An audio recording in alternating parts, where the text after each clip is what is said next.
إن الحمد لله نحمده ونستعينه ونستغفره ونعوذ بالله من شرور أنفسنا ومن سيئات أعمالنا من يهده الله فلا مضل له ومن يضلل فلا هادي له أشهد أن لا إله إلا الله وحده لا شريك له وأشهد أن محمدا عبده ورسوله لا نبي بعده يا أيها الذين آمنوا اتقوا الله حق تقاته ولا تموتن إلا وأنتم مسلمون يا أيها الناس اتقوا ربكم الذي خلقكم من نفس واحدة وخلق منها زوجها وبث منهما رجالا كثيرا ونساء واتقوا الله الذي تساءلون به والأرحام إن الله كان عليكم رقيبا يا أيها الذين آمنوا اتقوا الله وقولوا قولا سديدا يصلح لكم أعمالكم ويغفر لكم ذنوبكم ومن يطع الله ورسوله فقد فاز فوزا عظيما أما بعد فإن أصدق الحديث كتاب الله وخير الهدى هدى محمد صلى الله عليه وسلم وشر الأمور محدثاتها وكل محدثة بدعة wa kullu bid'atin dhalalah wa kullu dhalalatin finnar.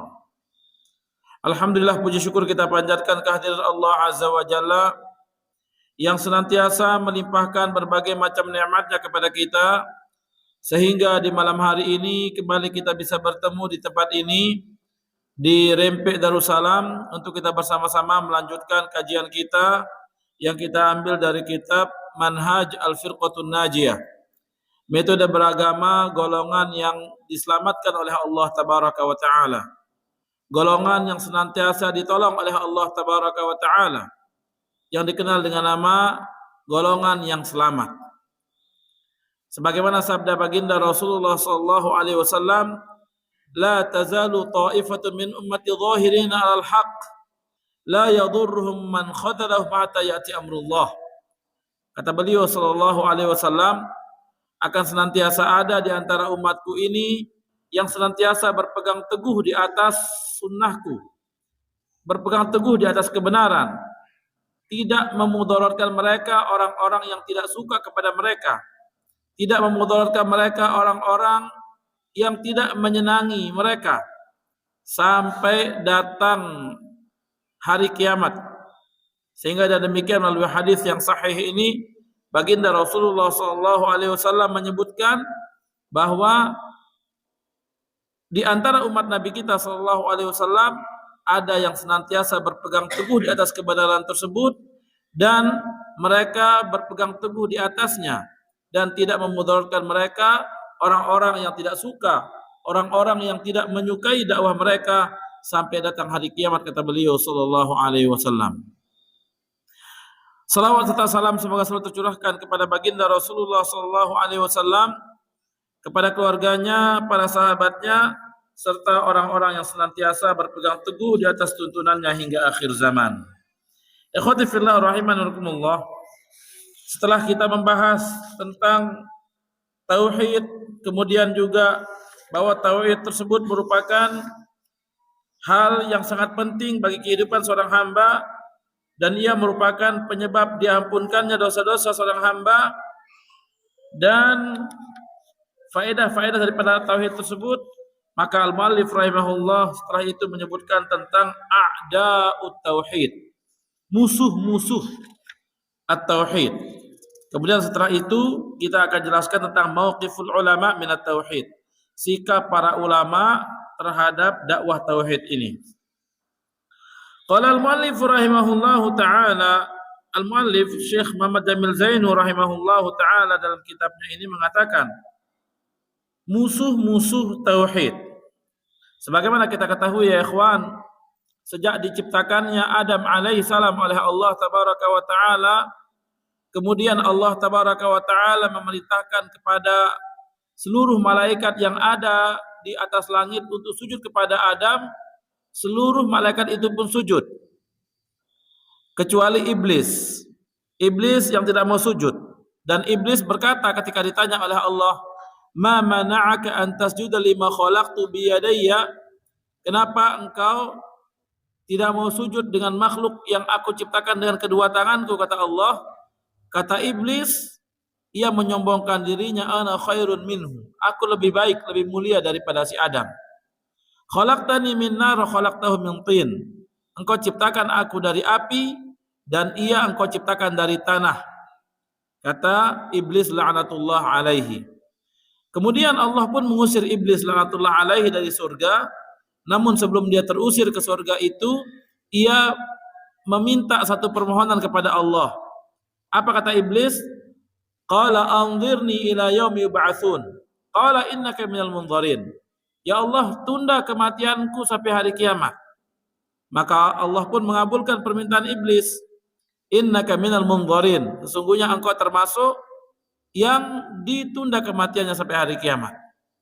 Kemudian di hadapan Allah tabaraka wa taala, iblis la'natullah alaih bersumpah, fa bi'izzatika la'ughwiyannahum siratakal mustaqim, wahai Allah, dengan kemuliaanmu aku pasti akan menyesatkan mereka dari jalan yang lurus. Tsumma la'atiyannahum min baini aydihim wa min khalfihim, kemudian aku ganggu mereka dari arah depan mereka, dari arah belakang mereka, dari arah samping kanan dan kiri mereka. Kemudian engkau tidak akan mendapatkan di antara mereka yang bersyukur kecuali sangat sedikit.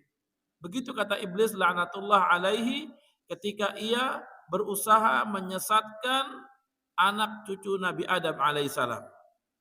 Nah, ikhwati fillah, sehingga kita temukan bagaimanapun lurus dan benarnya dakwah seorang nabi, pasti di situ ada penghalang-penghalang dakwah tersebut. Nabi Nuh alaihi salam, padahal dakwahnya begitu lurus, begitu murni dakwahnya, namun yang menentangnya adalah anaknya sendiri, yang menentangnya adalah keluarganya sendiri, masyarakatnya sendiri. Nabi Ibrahim alaihi salam, dakwahnya begitu murni, begitu tulus untuk mengajak menyembah hanya kepada Allah tabaraka wa taala. Yang menentangnya adalah orang tuanya sendiri, Raja Namrud sendiri yang menentang Nabi Ibrahim alaihissalam. Nabi Musa alaihissalam, antum lihat bagaimana perjuangan dakwahnya, bagaimana ia hidup bersama Fir'aun yang akan menjadi musuhnya. Fir'aun tahu betul bagaimana sifat-sifat Nabi Musa. Begitu dakwahnya yang mulia tersebut, ia sampaikan kepada umatnya apa yang terjadi.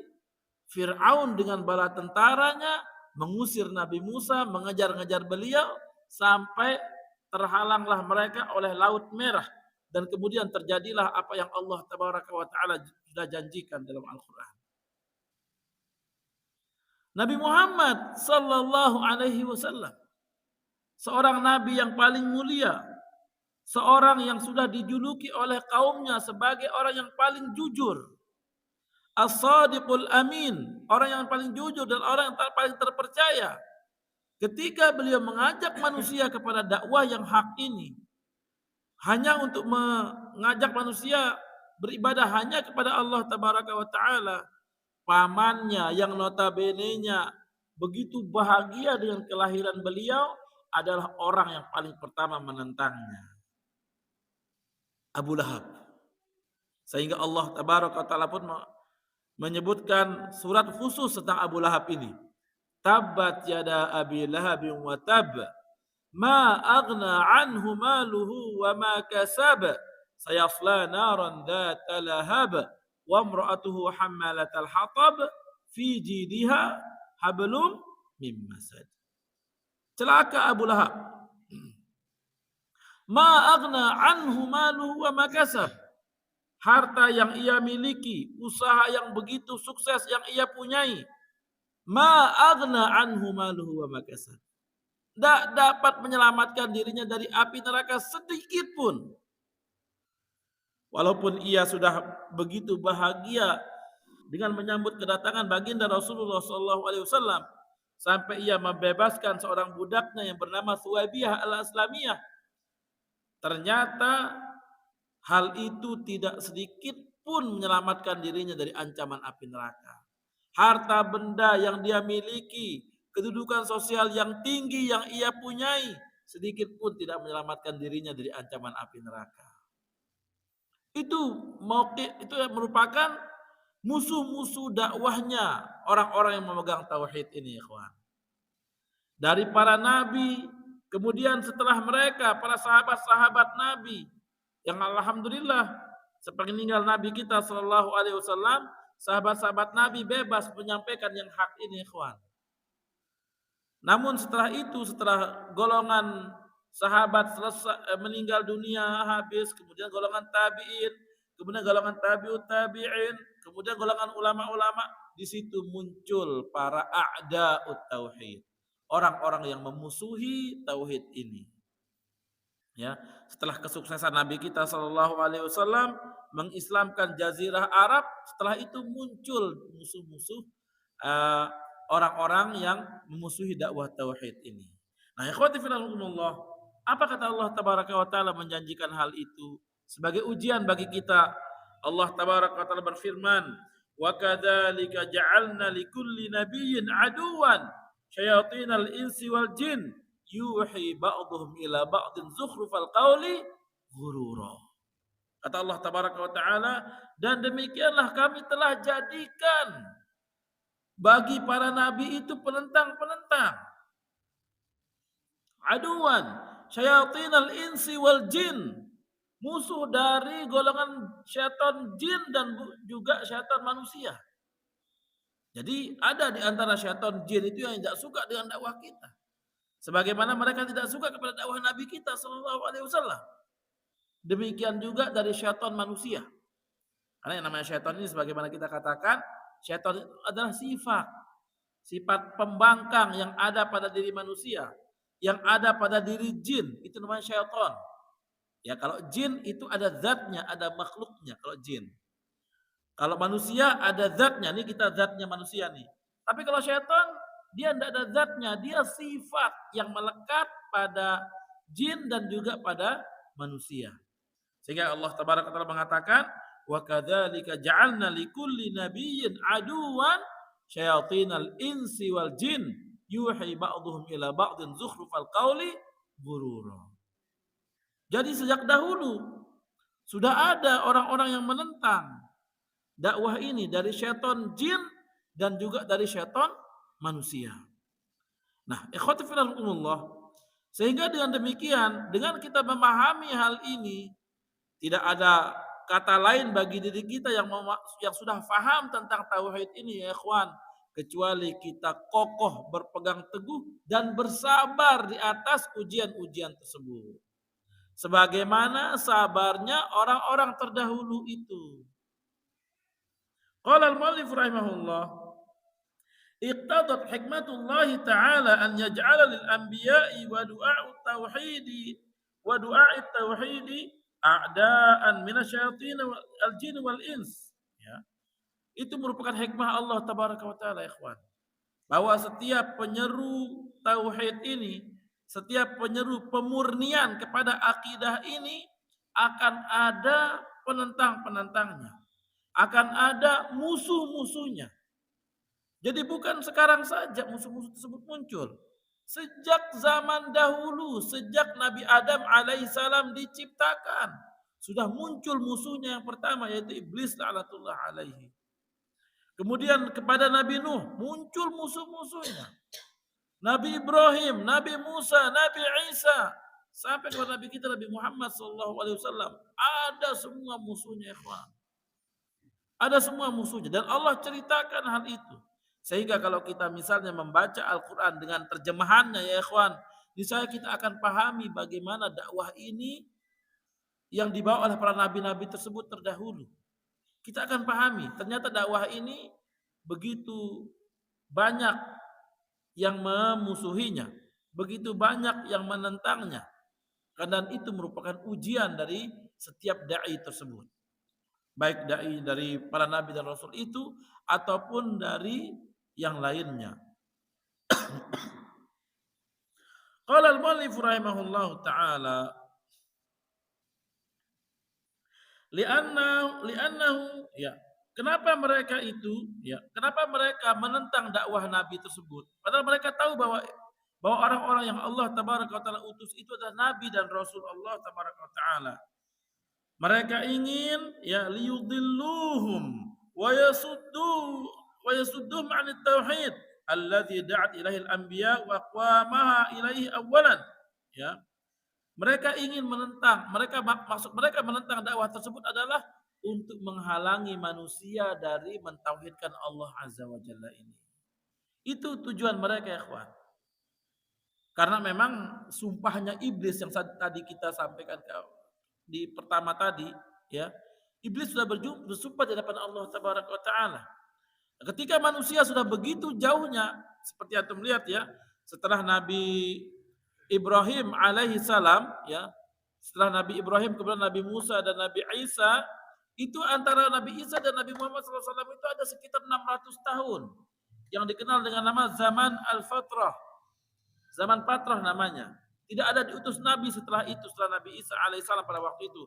Sampai Nabi kita Nabi Muhammad SAW diutus. Sebelumnya zaman di Jazirah Arab itu orang-orang mentauhidkan Allah Tabaraka wa taala. Karena Nabi Ibrahim itu kan berada di sana. Nabi Ibrahim itu kan berdakwah di sana. Beliaulah yang membangun Ka'bah bersama putranya tercinta, Nabi Ismail alaihissalam. Nah, setelah lama ya beratus-ratus tahun lamanya, kemudian orang Arab tidak memiliki lagi panutan. Apa yang terjadi? Ada seorang Arab, yaitu kesekian kakeknya Nabi SAW yang bernama Amru bin Luhai al-Khuzai. Dia datang pergi ke Yaman, berdagang ke sana, menyaksikan orang-orang Yaman itu menyembah patung dan berhala. Begitu khusyuk mereka beribadah kepada patung itu, tertarik Amr bin Luhai al-Khuzai ini. Akhirnya dibawalah patung tersebut ke Jazirah Arab. Setelah itu baru terjadi perpindahan peribadatan dari Allah menuju peribadatan kepada patung-patung yang dibawa oleh Amr bin Luhai al-Khuzai tersebut. Dan itu merupakan sumpahnya iblis, hasil dari sumpahnya iblis. Ia meminta ataupun ia memerintahkan kepada Amru ini untuk mengambil patung-patung tersebut dari Yaman sana. Dan ternyata benar, ya, iblis berhasil di situ. Sejak saat itu terjadilah peribadatan kepada patung-patung dan kepada berhala-berhala itu. Sejak zaman itu, ya, sampai diutusnya Nabi kita Nabi Muhammad sallallahu alaihi wasallam. Di saat Nabi kita sallallahu alaihi wasallam lahir, ya ikhwan, itu ada 360 patung di Jazirah Arab itu. Bahkan di Mekah ini, ya, di sekeliling Ka'bah ada 360 patung. Yang paling besar patung-patung itu, Waalaikumsalam. Yang paling besar patung-patung itu Lata, Uzza, Hubal dan Manat. Ini paling besar patung-patung ini, ya. Kemudian ketika beliau SAW lahir, masyarakat sudah menyembah pada patung-patung itu. Tapi subhanallah, Allah tabaraka wa taala menjaga nabinya sallallahu alaihi wasallam. Nabi kita tidak pernah sekalipun untuk sujud kepada patung-patung tersebut. Adapun yang lainnya, ya, yang lainnya selain beliau sallallahu alaihi wasallam, mereka melakukan peribadatan kepada patung-patung itu. Allah tabaraka wa taala menjaga nabinya sallallahu alaihi wasallam. Ketika ada perayaan-perayaan yang melibatkan patung-patung berhala itu, Nabi kita tidak pernah bisa hadir. Nabi kita walaupun kecil pada waktu itu tidak pernah bisa ikut-ikutan acara tersebut. Subhanallah, itu penjagaan Allah terhadap Nabi kita Nabi Muhammad sallallahu alaihi wasallam. Sehingga karena masyarakat melihat bagaimana kewaraan Nabi kita sallallahu alaihi wasallam, bagaimana Nabi kita begitu tawadu, bagaimana Nabi kita sallallahu alaihi wasallam begitu jujur. 35 tahun usia beliau, di saat beliau menginjak usia 35 tahun, yaitu 5 tahun sebelum beliau diangkat menjadi nabi dan rasul, itu Ka'bah pernah roboh gara-gara diterjang oleh banjir besar. Apa yang terjadi? Itu jatuh batunya itu. Hajar Aswadnya jatuh. Kemudian akhirnya orang-orang Arab pada saat itu bersepakat untuk memperbaiki Ka'bah, kemudian mereka pun membangunnya. Pada waktu itu Ka'bah kan dia memanjang Ka'bah tersebut. Namun karena mereka orang-orang Arab jahiliyah pada saat itu bersepakat bahwa tidak akan membangun Ka'bah kecuali dari harta-harta yang halal, maka ketika harta yang halal mereka ini habis, mereka tidak bisa melanjutkan pembangunan itu. Mereka hanya buat kubus, ya, persegi 4 meter, 4 meter, 4 meter, lebar, panjang, seperti itu. Akhirnya untuk menutupi ini, untuk menandakan bahwa ini Ka'bahnya persegi panjang, dibuatlah Hajar Ismail seperti ini bentuknya. Nah, pada saat mereka mau meletakkan Hajar Aswad pada posisinya, apa yang terjadi? Semua kabilah merasa lebih berhak untuk meletakkan Hajar Aswad pada posisinya. Hampir-hampir mereka mau mengangkat senjata demi memperebutkan posisi untuk dapat meletakkan Hajar Aswad pada posisinya kembali. Akhirnya ada salah seorang dari mereka memberikan usul, kita sepakati saja bahwa yang berhak untuk meletakkan Hajar Aswad pada posisinya kembali adalah orang yang paling pertama masuk Al-Haram. Akhirnya mereka pun pada esok harinya itu menunggu-nunggu siapakah orang yang paling pertama masuk Al-Haram tersebut. Setiap subuh, malam-malam itu tiba-tiba, ya sebelum subuh itu tiba-tiba ada orang datang masuk ke Al-Haram, ternyata Nabi kita Nabi Muhammad SAW. Langsung mereka yang bersembunyi-sembunyi itu keluar dari tempat persembunyiannya, mereka mengatakan radina bil amin, radina bil amin. Kami ridho dengan orang yang terpercaya ini, kami ridho dengan orang yang terpercaya ini. Begitu kata mereka, menyambut kedatangan Nabi kita SAW dengan memberikan keridhaan mereka untuk meletakkan Hajar Aswad kembali lagi kepada posisinya. Nah, itu 35 tahun usia Nabi kita SAW. 5 tahun sebelum Nabi diangkat menjadi Nabi dan Rasul. Apa yang terjadi setelah Nabi diangkat menjadi Nabi dan Rasul, ikhwan?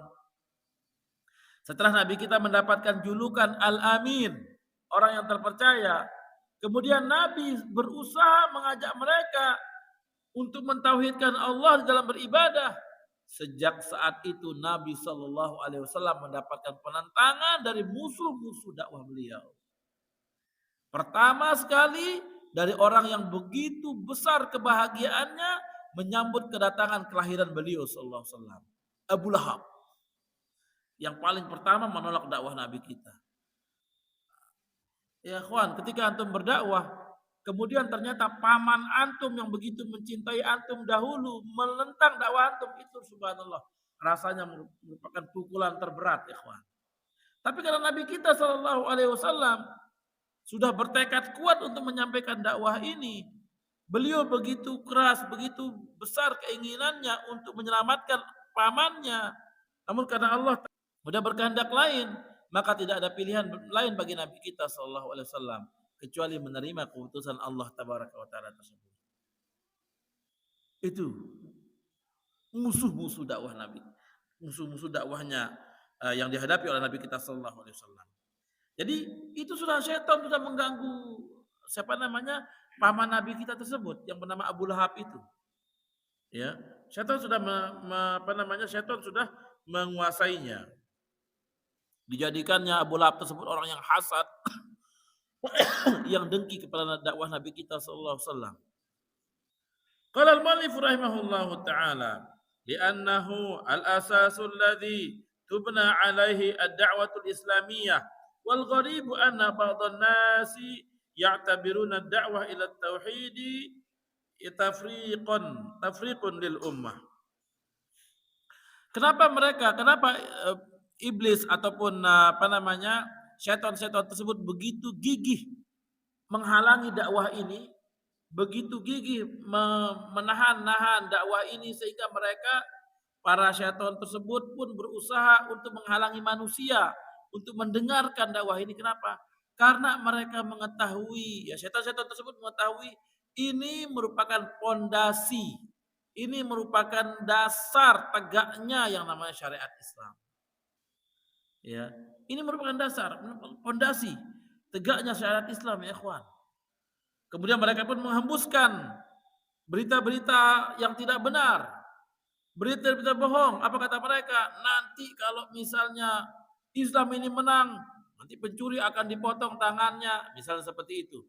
Padahal kalaupun pencuri dipotong tangannya, itu demi kebaikan masyarakat manusia juga. Ketika seorang pezina dirajam, itu demi kebaikan manusia masyarakat juga.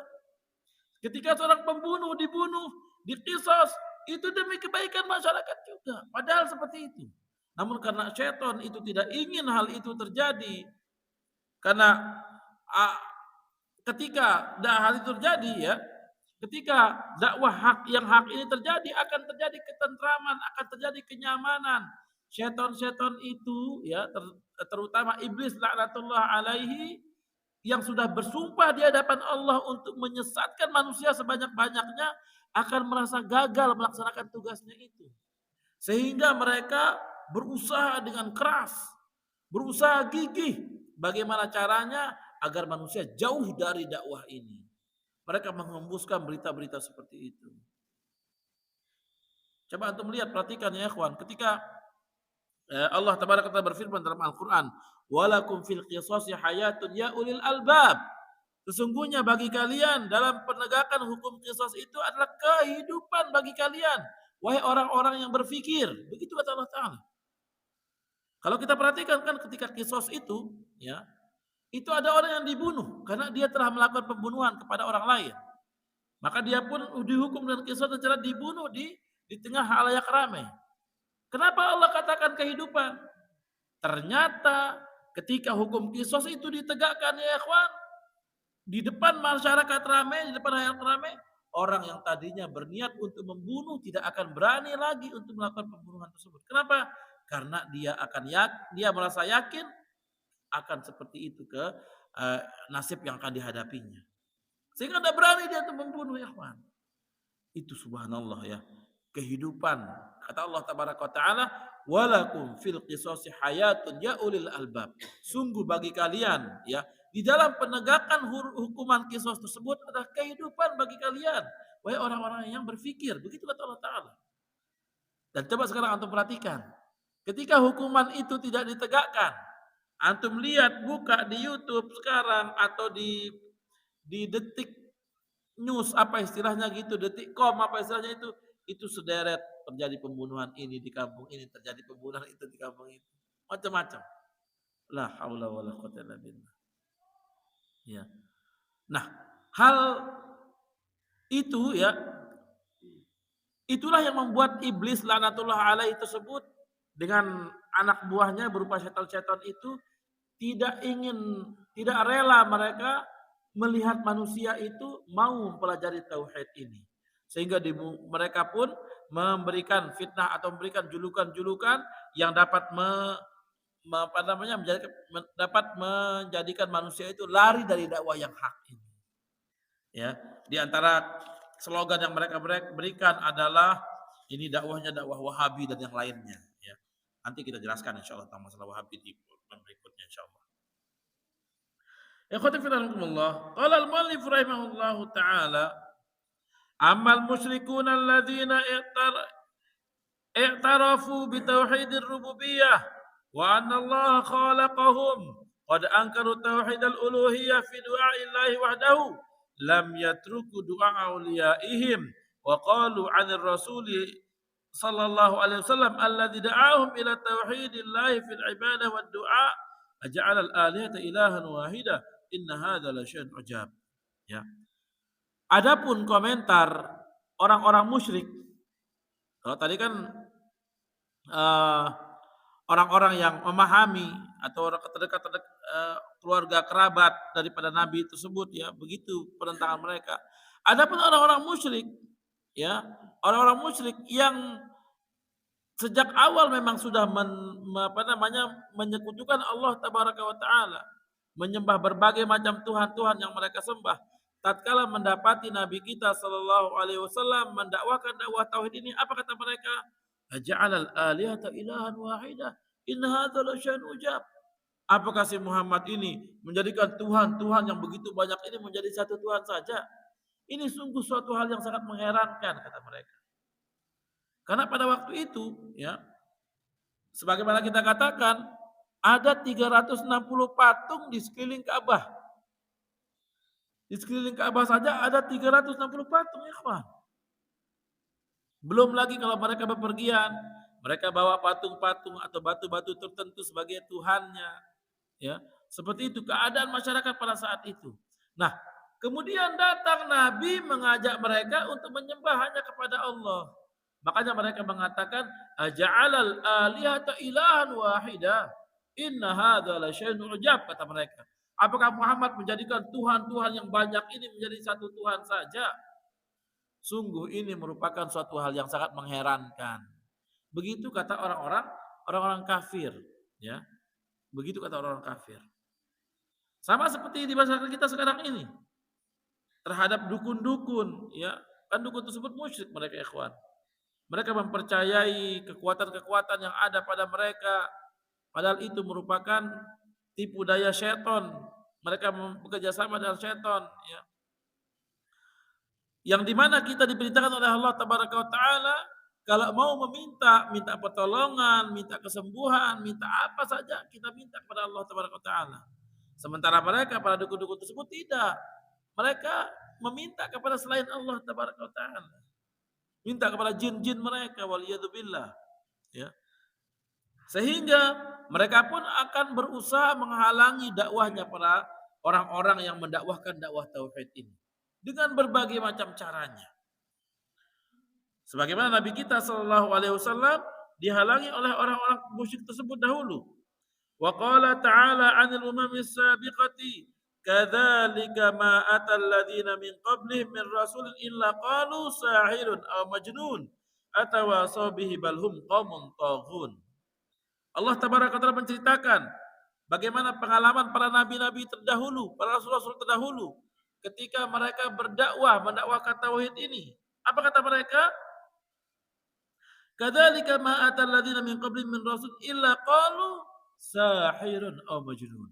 Mereka mengatakan mereka menjuluki para nabi mereka itu sahir, penyihir. Ya, mereka menjuluki para nabi yang Allah utus kepada mereka itu sebagai seorang penyihir.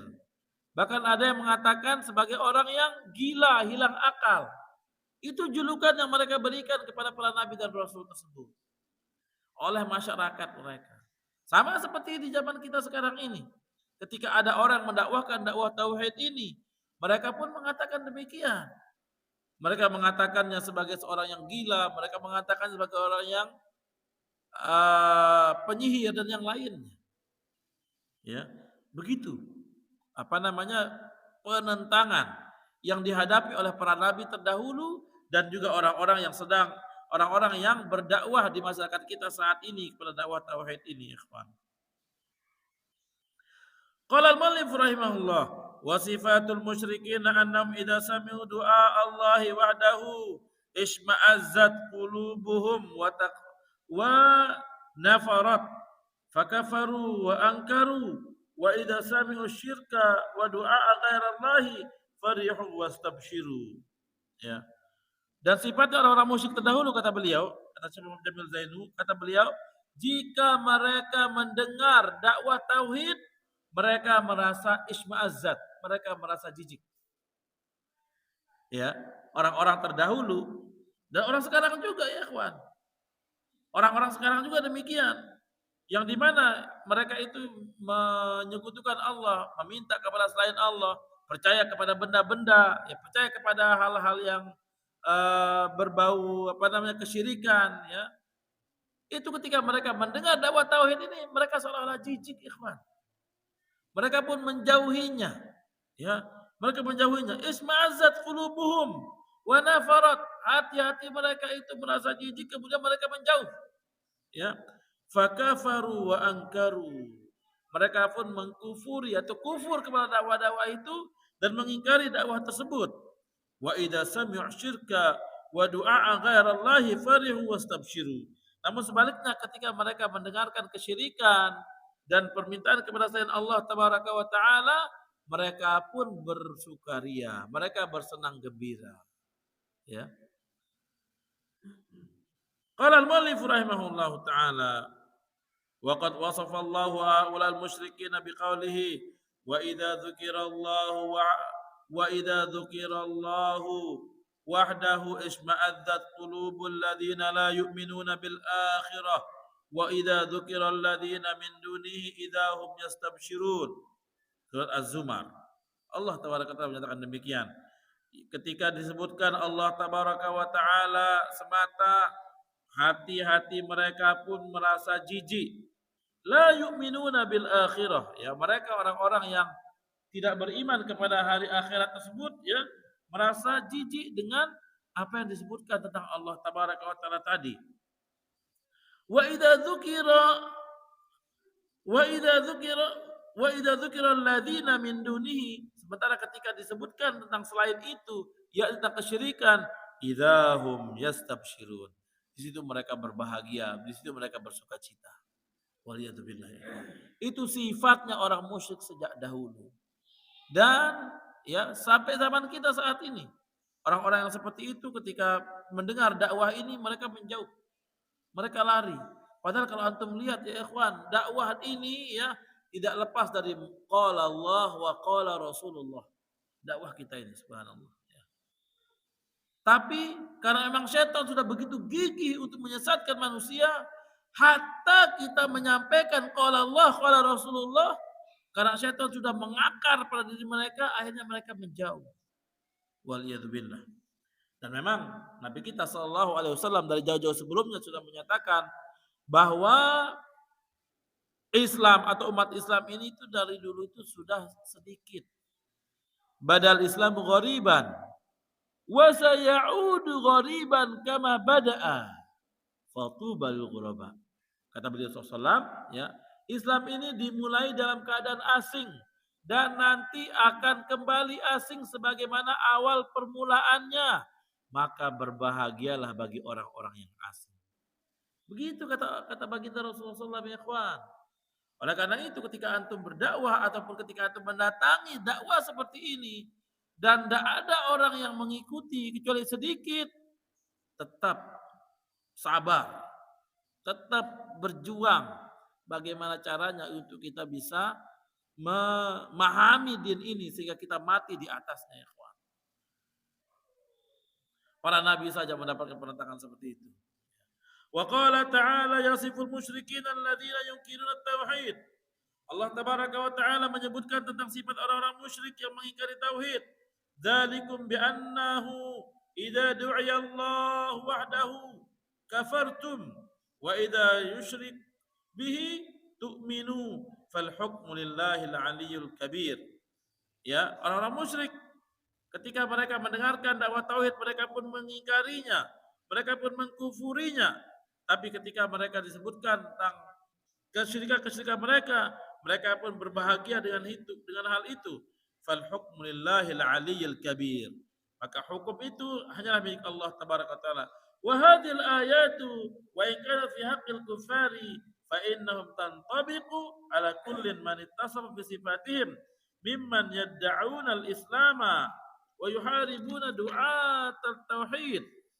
Kata beliau, kata Malik rahimahullah, ayat-ayat yang kita bacakan ini, walaupun ayat-ayat ini sebenarnya untuk orang-orang musyrik, untuk orang-orang yang memerangi dakwah para nabi dahulu, namun cocok sesuai kita katakan kepada orang-orang yang mengaku sebagai orang Islam, namun menolak dakwah seperti ini.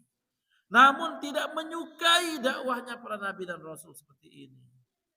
Disampaikan kepada mereka qala Allah qala Rasulullah, mereka bahkan menentangnya. Wa yaftaruna alaihim, mereka membuat kedustaan-kedustaan terhadap dakwah ini. Wa yulaqabunahum bil asma'i al munaffirah. Mereka masyarakat sekarang ini yulaqibunahum, memberikan laqab, julukan-julukan yang dapat membuat orang itu lari dari dakwah yang hak ini. Apa salah satu julukannya, ya ikhwan? Salah satu julukannya adalah Wahabi. Ya ikhwan, dakwah Wahabiyah, ya dakwah Wahabiyah. Dulu ada seorang di tahun 112 ada seorang bernama Abdurrahman bin Rustum, Abdul Wahab bin Abdurrahman Ar-Rustumi. Abdul Wahab bin Abdurrahman Ar-Rustumi di tahun 112 Hijriah. Dia adanya di Afrika Utara. Dakwahnya bagaimana ya ikhwan? Dakwahnya dia itu Syiah, dakwah tersebut. Dia mengkafirkan orang-orang yang di golongan dia. Semua orang yang ada di golongan di luar golongannya itu dia kafirkan oleh Abdul Wahab bin Abdurrahman Ar-Rustumi yang lahir di tahun 112 tersebut. Apa yang terjadi? Akhirnya ada seorang mufti uh, dari Maroko, seorang mufti dari Maroko bernama Sulaiman Al-Lakhami yang lahir di tahun 650-an. Dia menghukumi dakwah Wahabiyah itu merupakan dakwah yang sesat. Ini seorang mufti dari Maroko, ya. Dia menghukumi dakwah yang ada, ya dakwah Wahabi yang ada di tahun 100, yang tahun 112 tersebut merupakan dakwah yang sesat. Sementara Syekh Muhammad bin Abdul Wahab At-Tamimi yang membawa dakwah ini lahir di tahun 1115. Dakwahnya apa ya ikhwan? Dakwahnya adalah mengajak manusia untuk mentauhidkan Allah Tabaraka wa Ta'ala di dalam beribadah. Orang-orang imperialis, para penjajah, ketika melihat dakwah ini begitu pesat, karena memang sesuai dengan fitrah manusia, dan ketika dakwah ini sudah diyakini oleh manusia, itu akan membuat manusia itu rela untuk mengorbankan harta benda bahkan jiwa raganya. Mereka merasa terancam, para imperialis ini. Para imperialis dari para penjajah Inggris, Italia itu merasa terancam mereka. Akhirnya apa kata mereka? Mereka melabeli dakwah Syekh Muhammad bin Abdul Wahab At-Tamimi yang lahir tahun 1115 ini sebagai dakwah Wahabi yang telah divonis sesat oleh Al-Lakhami dalam fatwanya, ya, yang lahir di tahun 650-an. Jadi pengkaburan sejarah ini, ikhwan. Ya, jadi misalnya ini sebelah kiri ini merupakan dakwahnya dakwah Abdurrahman Ar-Rustumi, ya, Abdul Wahab bin Abdurrahman Ar-Rustumi yang lahir di tahun 112. Yang kanan ini benar Syekh Muhammad Abdul Wahab At-Tamimi yang lahir di tahun 1115. Yang menjadi penengahnya ini adalah Syekh Sulaiman Al-Lakhami yang lahir di tahun 650-an. Kira-kira Syekh Al-Lakhami yang dia anggap sesat itu dakwah yang sebelah kanannya dia atau sebelah kirinya dia, kira-kira ikhwan? Mana yang dianggap sesat itu kira-kira?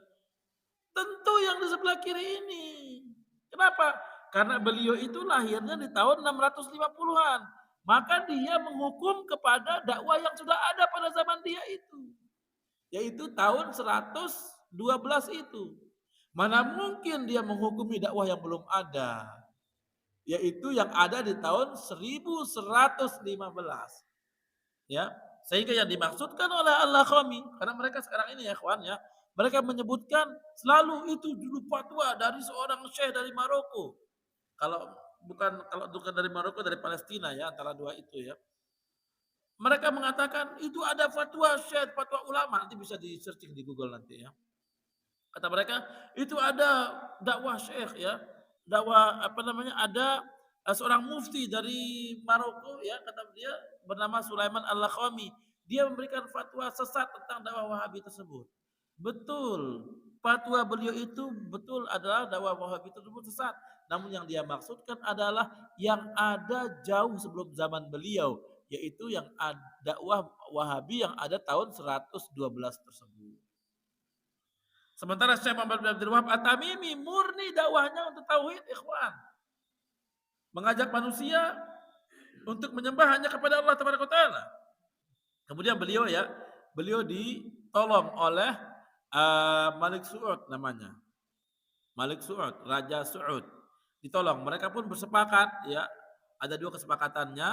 Nanti kalau dakwah ini diserang misalnya, kalau kerajaan Saudi Arabia disedang, yaitu Malik Saud, dulu beliau adalah seorang raja, ya, memiliki kerajaan kecil, tepatnya di Dir'iyah. Di Riyadh sekarang namanya. Itu dia memiliki kerajaan kecil. Akhirnya setelah dia selamatkan Syekh Muhammad bin Abdul Wahab At-Tamimi, dia berjanji, memiliki dua perjanjian. Kalau kerajaanku diserang, Anda wahai Syekh dengan murid-murid Anda wajib untuk membantu saya. Siap kata si Syekh. Demikian juga kata si Syekh, demikian juga kalau dakwah saya diserang, Anda dengan bala tentara Anda membantu saya. Oh siap kata mereka. Oke, kemudian yang kedua perjanjiannya. Kalau negara kita ini, kalau kita dimenangkan oleh Allah Tabaraka wa Taala, kita tidak boleh berpisah sampai hari kiamat. Begitu perjanjiannya. Akhirnya mereka pun sepakat. Subhanallah ya ikhwan ya. Dakwah ini sampai sekarang di Saudi Arabia tersebut ya ikhwan. Ya. Yang jadi raja keturunannya Raja Malik Saud yang dulu itu.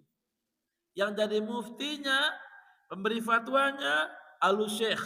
Al-Syekh sebutannya adalah keturunan Syekh Muhammad bin Abdul Wahab At-Tamimi tersebut sampai sekarang. Ini dakwah tauhid ini ya kawan. Ya.